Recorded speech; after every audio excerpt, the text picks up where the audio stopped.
পরিবর্তন কাকে বলে জানিস? তাহলে শুন, তোর মেসেজের অপেক্ষায় বসে থাকা মানুষটা এখন আর কারো মেসেজের রিপ্লাই করে না। তুই কখন ফেসবুকে অ্যাক্টিভ হবি সে আশায় বসে থাকা মানুষটা এখন নিজেই ভালো করে ফেসবুকে অ্যাক্টিভ থাকে না। তোর মেসেজের অপেক্ষায় রাতে না ঘুমিয়ে বসে থাকা মানুষটা এখন তুই ঘুমানোর আগেই ঘুমিয়ে পড়ে। মেসেজ পাওয়ার পরে সাথে সাথে রিপ্লাই দেওয়া মানুষটা এখন মেসেজ পাওয়ার পরেও রিপ্লাই দেওয়ার আগ্রহটা হারিয়ে ফেলেছে। একদিন কথা না বললে যে মানুষটা রাতে না ঘুমিয়ে সকাল করে দিত, সেই মানুষটা এখন রাতে ঘুমানোর সময় তার ফোনটা অফ করে ঘুমায়, যাতে করে রাতের ঘুমে তাকে কেউ ডিস্টার্ব না করে। যে মানুষটা কথা বলতে গেলে তোমার সাথে ঝগড়া করত, সেই মানুষটা এখন ঝগড়া কেন কারোর সাথে মেসেজও করে না। যে মানুষটা পৃথিবীতে সবচেয়ে বেশি তোমাকে মূল্য দিত, সেই মানুষটা এখন তুমি কেন পৃথিবীর কাউকে মূল্যায়ন করে না।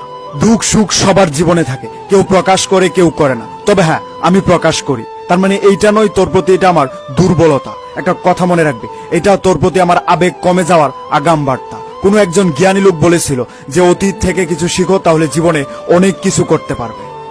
তবে ওই ভদ্রলোক এইটা বলেনি যে অতীত নিয়ে আঁকড়ে থেকো না। আমার জীবনের সবচেয়ে বড় ভুল ছিল তোর অতীত নিয়ে আঁকড়ে থাকা। তবে আমি দেরি হলেও এটা বুঝতে পেরেছি তুই আমার জন্য ছিলি না। ভালো থাক দূরে। Good bye.